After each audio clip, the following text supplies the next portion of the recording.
he's one of our best customers, but I'll be tied up here all day. That's right, Fred. Are you finished? Thank you.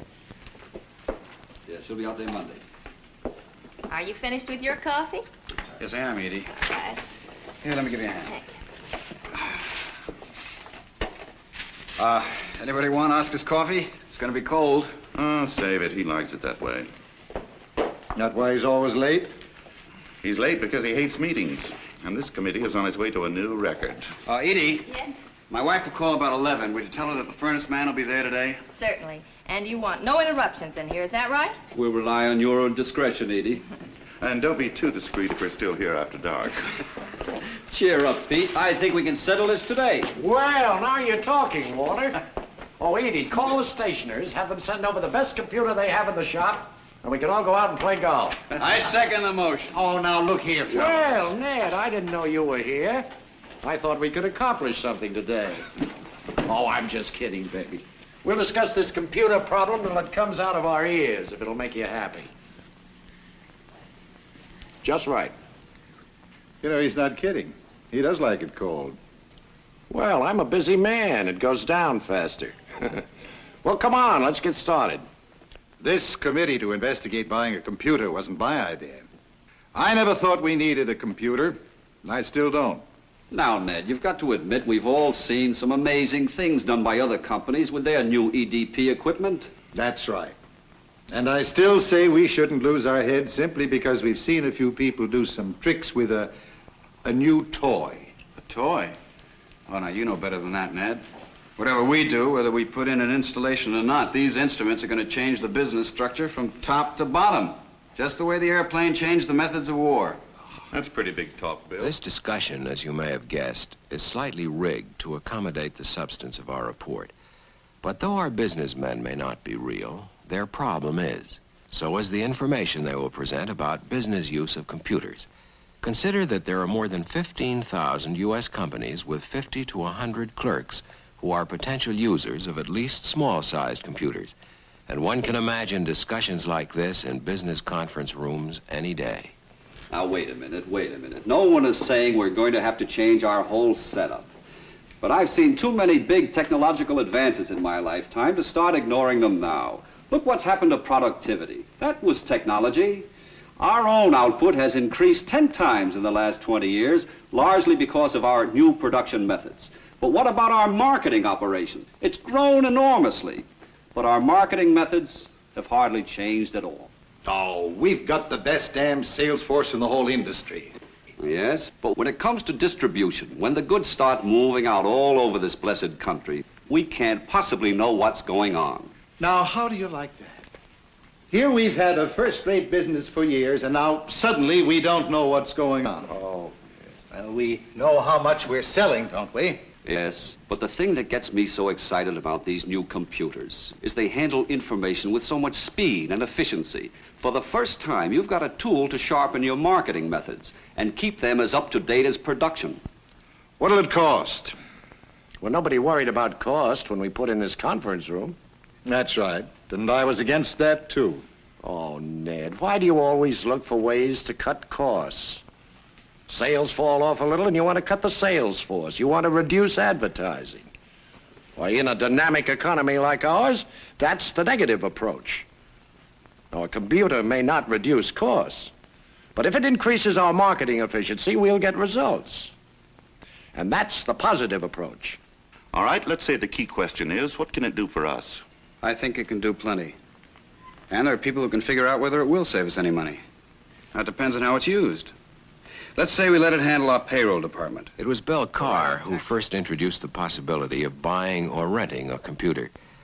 And it was this committee's investigation that finally convinced Walter Mecklin. A computer could handle a lot of the company's problems. What problems? We're doing fine. Why not leave well enough alone? But Mecklin has an answer. He has assembled a batch of customer orders which illustrate typical problems a computer could help to solve. Now, each of these has to be backed by a varied inventory, substantially larger than the order itself. If it's too large, we're in trouble. And customers like this, Ward and Baird, they hold back their purchases all year waiting for bargains, when we have to clear the warehouse. And here's Steve Rockwell in Tulsa. He sends in about 30 orders a year, all for small quantities. They add up in volume, but is there any profit in it? Here's Acme Supply, a good customer. They say we could cut prices if we'd spend less on advertising. This fella says we're not spending enough. You're talking about Charlie Malloy. Yes. Forget it. His son-in-law works for an ad agency. I know. This discussion will continue for some time. While it does, let's go back to some other meetings they've held in the past year, in the office and elsewhere, and pick up the highlights. Well, there I was in the bar, and this fella came in with a live duck and ordered 2 martinis. Well, the bartender said, "Now, look, mister, I don't mind serving you the martinis, but I'll be damned if I'll serve the duck." So there was quite You're an... probably wondering what kind of a highlight this is in a serious treatise about computers. But after the joke, Oscar explained that the man with the duck worked for a detergent manufacturer who had just installed a new computer. One thing led to another, and Oscar was invited to see their installation. Here was a company doing $20 million a year, 50,000 customers, average order $60. Now, this meant about 1,500 orders a day. Where the fellow told me it used to take a whole day to process.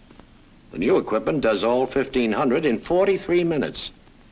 And what a job it does. Not only fast and accurate billing, with all specifications, but an immediate breakdown of price, cost, discount, and salesman's commission on each item. The whole profit and loss picture at a glance.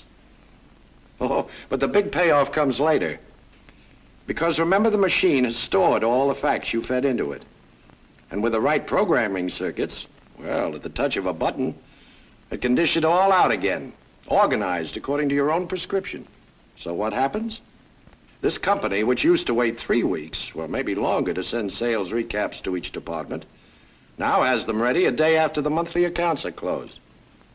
Now, if you're asking me if this installation cut costs, the answer is probably no, because nobody was fired. Not even your pal with the duck. Oh, they put the duck in a TV commercial and they made the guy a vice president. No, what the computer did for them was to save time and produce results which weren't possible before. Now, what's wrong with you, Smiley? I'm trying to figure out how you save time. What do you do with all that flood of statistics and reports? Oh, that's easy. You stuff them in your briefcase, take them home for the weekend, and ignore them. Same as now. Speak for yourself, Pete. Who else? The computer can be programmed to check its own statistics. Now, this means fewer reports and a big saving in time. Sure, and money. Money. I would have to open my big mouth. On other occasions, there were reports of the tremendous job a computer could do on inventory. Pete told about a tool company in the Midwest that, with a quick feedback of data from sales to production, cut inventory 50%. Another time, Mecklin told about an electric equipment maker and how, with EDP and tight inventory control, they were able to speed up delivery of industrial products, practically eliminate cancellations, which sometimes ran as high as 20%, added about $10 million to their gross. $10 million, huh? Even Ned was impressed, at least for a while. You know, I've been thinking about these inventory schemes. They're all right if you got a centralized warehouse. But we got warehouses all over the country. I don't think that we're ready to put a computer in every warehouse. What about getting rid of our warehouses altogether? Huh? I'm serious. Some other companies are using their EDPs to do just that. And Bill proceeded to describe his visit to a company which used to have a dozen warehouses all over the country and decided to get rid of them all.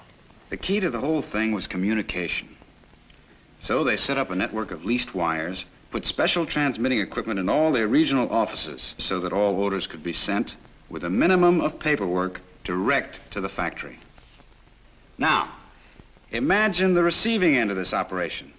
No clerks struggling with numbers and names. Just a steady stream of perforated tape gathering in the details of hundreds of orders and simultaneously printing the necessary information for the stockroom. The tape could be fed directly into a computer for automatic processing, but this would be a pretty sophisticated operation, and they're not quite ready for it. The tape does, however, produce a set of punch cards for complete data control. Labels, invoices, file copies are all prepared automatically. And the important thing is that orders go out the same day. Faster service at less cost. No more rent, insurance, or labor costs in those warehouses. And with less money tied up in stock, they free capital for other purposes and reduce interest charges. No field warehouses at all, huh? You know, that's not a bad piece of organization. The salesman will hate it. Why should they? Oh, there isn't a salesman in the field who doesn't want a warehouse within shouting distance. They can shout over the leased wire. Who'll be listening? The computer.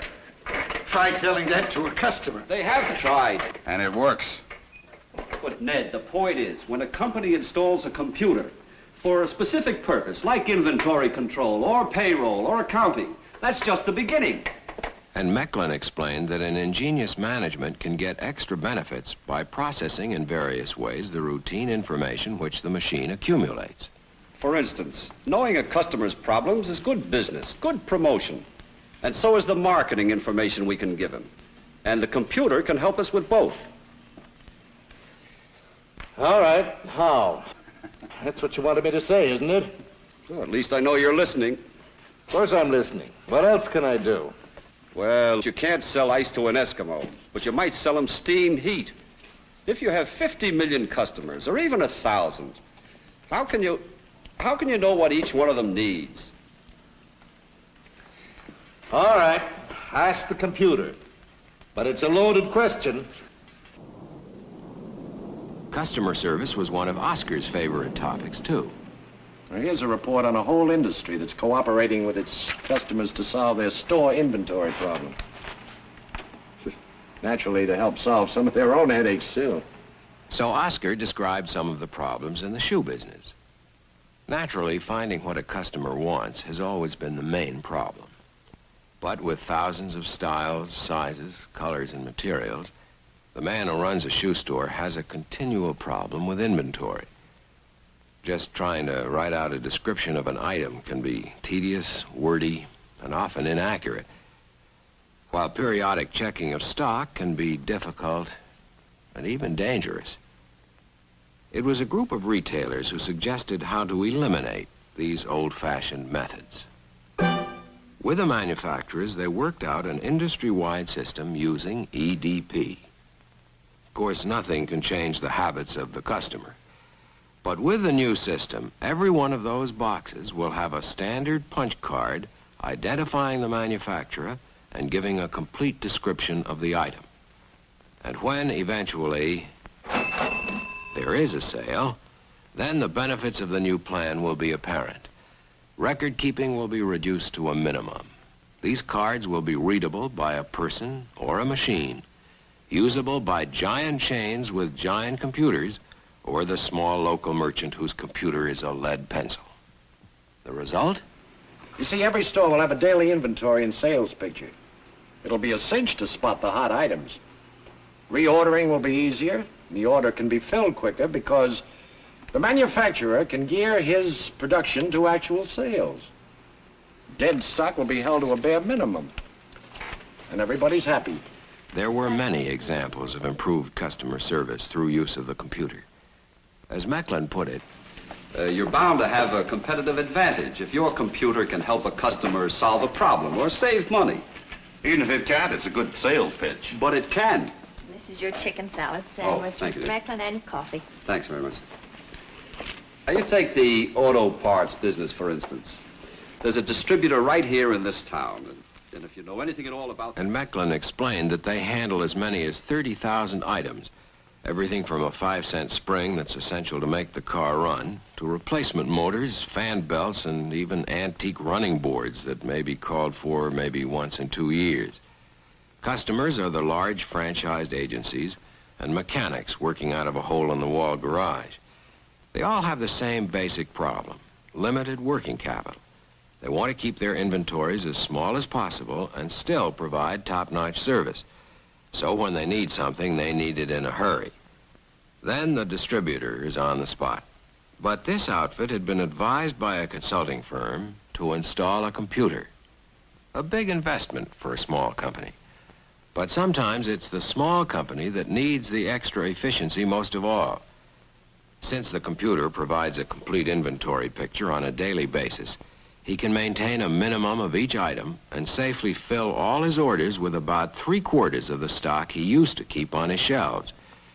This saving in capital investment alone would have paid for the EDP system, but the distributor got additional benefits. He used the story of his computer's efficiency as a sales argument.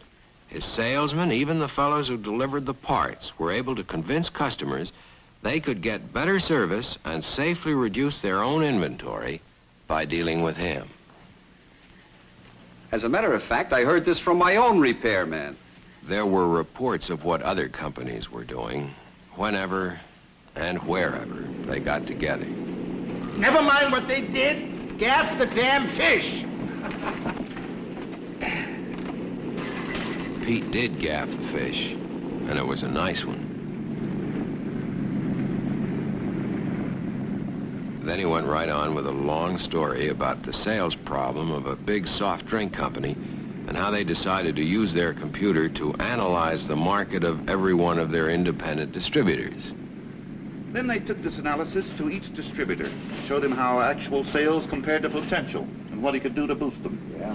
And they claim he went out and sold a few more bottles. I believe them, because that's not company hot air. It's statistical computer analysis.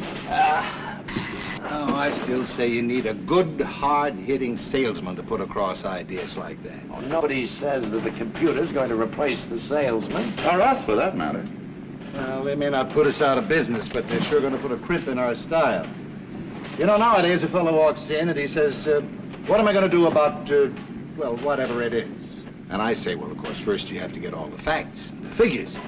You see, this gives me a couple of days to make up my mind. But with your new era, he says, I got all the facts and figures here. I whipped them up on my little computer. Now, where does that leave me? Management's concern about what a computer will do to conventional operations is typical. So are situations like this. But if you have too many factors expressed as symbols or algorithms, the multiple correlation itself will not define causality for you. What the hell is an algorithm? Oh, anyone can figure out what an algorithm is by using proper deconcatenation. No, look. It's not just a resistance to change. It's the regrettable fact that at this stage of the game, so few of the men who understand computers talk the same language as marketing men, and vice versa. Now, this is regrettable because it's management that has the most to gain from these new techniques. And though we've reported examples of operations and service, it is actually the byproduct of these functions, the use of data for management judgment, planning, and decision that should be the big news of the future. Knock it off. Nobody's interested. Good night.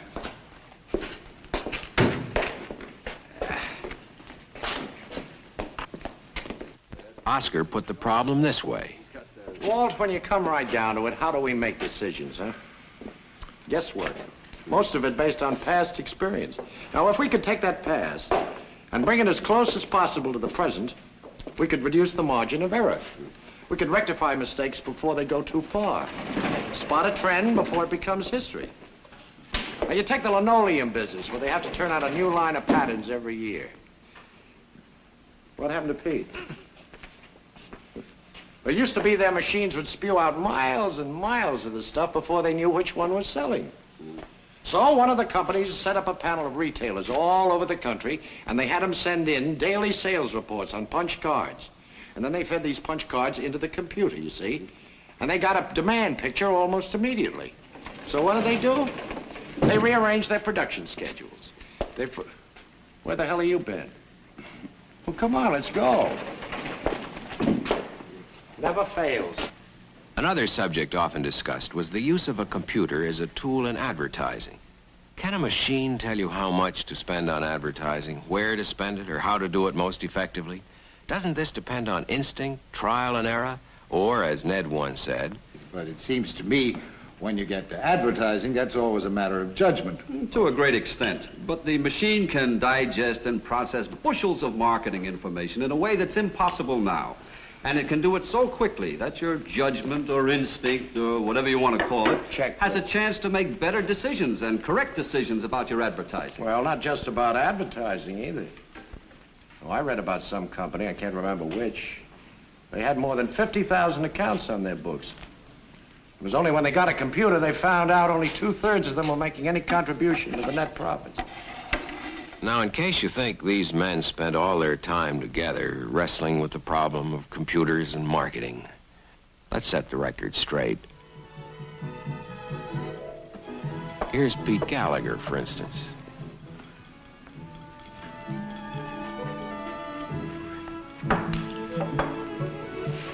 But how do we know when we've got a sensational product? How do we know how much to produce? How much to spend on advertising? That's where the computer comes in. It may not always tell you what to do, but there are times it's going to tell you what not to do. Why not do it anyway?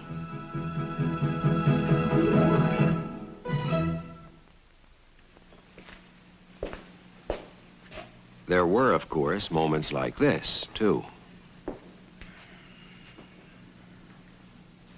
Do you get it? I think so. It just shows how you can use a computer to buy time for management. Now, you launch your campaign, you set your goals in terms of total sales for a given period of time. That's down here. Now, here is your expected profit. Right there. Now, something goes wrong. The sales fall off. Here. But time goes right on. Now, you find out about it, you spot the problem, you take corrective measures, and you start over again, but from here. Now, everything works out as you planned, but you can never make up that time, and your profits end up here. Now, that's where the computer comes in. It's a little late, isn't it? All right, touche. What I mean is, if you have a computer, it'll spot the deviation from projected sales at this point, before it's too late. After that, it's up to you to take corrective measures and start the wheels rolling again. But you saved all this time, and you've added this much profit. Well, it's like having your own fire alarm system. It's management by exception. The bell goes off when you're ahead of your objective, too. It gives you a chance to catch up to your opportunities. That's the way I like it. So the discussion continued week after week, month after month, each reporting what he had seen of the new business uses of computers. Take the book publishing business. Now, he told me about a publisher who put punch cards in every volume he sold. And every so often, Oscar would say, Well, damn it, I'm convinced. Why can't we settle the thing? Then Ned would raise another objection. Whatever we buy now will be obsolete in a couple of years. Besides that, it'll be cheaper. Or Bill would have another theory. But you can't forecast all the variables. The computer might reveal which has the most direct effect in your own sales. You concentrate on that. Now, maybe it's available. There just isn't time to present everything they learned or reported during the past year, so let's see if they'll indeed reach a decision. All these ideas are very impressive, and I'm sure that we could use a computer. But Now what? well, there are a hell of a lot of new things we could use in this business, and I don't think the computer heads the list. Oh. Meanwhile, our competitors are making this equipment pay off. That is just my point. Let them have all the headaches paving the way, and we'll pick up the marbles. If there are any left. Look, there are problems. We all know that. Most of them have to do with gathering the information to feed into the machine. Some with how you handle it after it's processed. But we're living in a period of tremendous technological progress, as Walt said earlier, and a lot of it is in electronics and communication. The computer is only part of this progress, but it plays a special role because it becomes the electronic nerve center of your business and makes it possible for you, the brains, to take advantage of these new developments for more effective decisions. We can only begin to visualize what's in the offing. Ways to translate oral messages into punch cards, print, or some other medium for storage or processing. Portable instruments which a salesman can use to send orders with complicated specifications over the phone in a matter of minutes. Even routine operations like ringing up sales in a cash register can be fed right smack into a computer. And men like us will sit here in this office and look at that wall where the whole picture of our production and sales operation will be displayed electronically. No more written reports, no more mountains of paper. Something goes wrong in Des Moines, you push a button, and there's your district manager talking to you face to face over some sort of phonovision about every detail of the problem. How can we possibly understand the implications of this? In fact, I've met men at some companies and at some universities who know perfectly well what this machine can do for us on a daily basis, but who think it's kid stuff compared to the big changes that are coming. In the role of management, for instance, in the organization of business, even in the economy itself. There are already indications that these new inventory controls we've been talking about are revising the basis of accepted economic indexes on a national level. This could mean the end of overproduction, of the business cycle. But whether it does or not, the time is coming when it will be as impossible to run a business without a computer as without a telephone, and I don't think we should wait for that day. Bravo. Oh, now, don't tell me he convinced you. Did Douglas convince Lincoln? It was a good speech. Bill, let me ask you something.